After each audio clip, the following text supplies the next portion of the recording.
পলাশীপাড়া বিধানসভা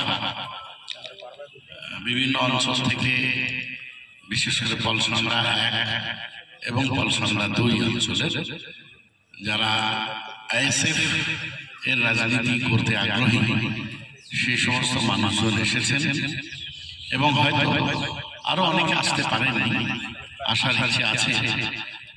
তো সেই দূরে কাছে আমাদের যারা আছেন তাদের সবার জন্যই আজকের এই কর্মী সভা। এই কর্মী সভাতে আসলে তো ভাষণ দেওয়ার বিষয় নয়, কর্মী সভাতে মূলত আলোচনা হওয়া উচিত সেটা হচ্ছে সাংগঠনিক বিষয়ে আলোচনা হওয়া উচিত। সেই সাংগঠনিক বিষয়ে আলোচনার 2-3টে জায়গা থাকে। একটা হচ্ছে যে সংগঠনটা আমরা কিভাবে করব, 2 নম্বর হচ্ছে সংগঠনটা আমরা কেন করব। অনেক দল আছে, আইএসএফটা কেন করব।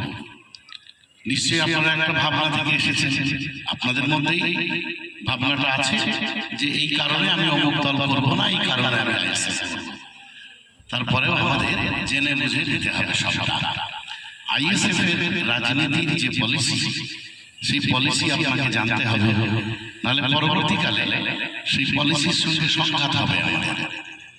যদি আমার মতের মিল না হয় তখন একটা সংঘাত হবে, আর সেই সংঘাত থেকে দল ভেঙে যায়।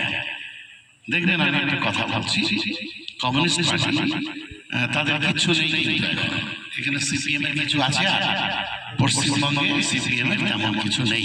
পঞ্চায়েতে টুকটাক কিছু মেম্বার ছাড়া তাদের কিছু নেই, কিন্তু ওরা ব্রিগেড ভরাতে পারে। কেন পারে? তার কারণ হচ্ছে ওদের পার্টির একটা নিজস্ব পলিসি আছে, ইডিওলজি আছে।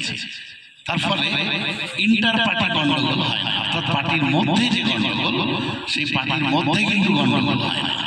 জনগণ সরে গেছে, তাই না? জনগণ সরে গেছে, তাই হেরে গেছে, কিন্তু পার্টির মধ্যে ইন্টারনাল কোনো সমস্যা হয় না। তাই পলিসিটা আপনাকে বুঝে নিতে হবে। এই পলিসি বুঝে নিলে তাহলে আইএসএফ এর মধ্যে ভেতরে ইন্টারনাল কোনো প্রবলেম হবে না। আর যদি পলিসি না বুঝে আমরা দলটা করি তাহলে হয়তো অনেক সমস্যা হয়। সেই জন্য এইটা নিয়েও আপনাদের সামনে 2-4টা বিষয়, 2-4 কথা আলোকপাত করা দরকার।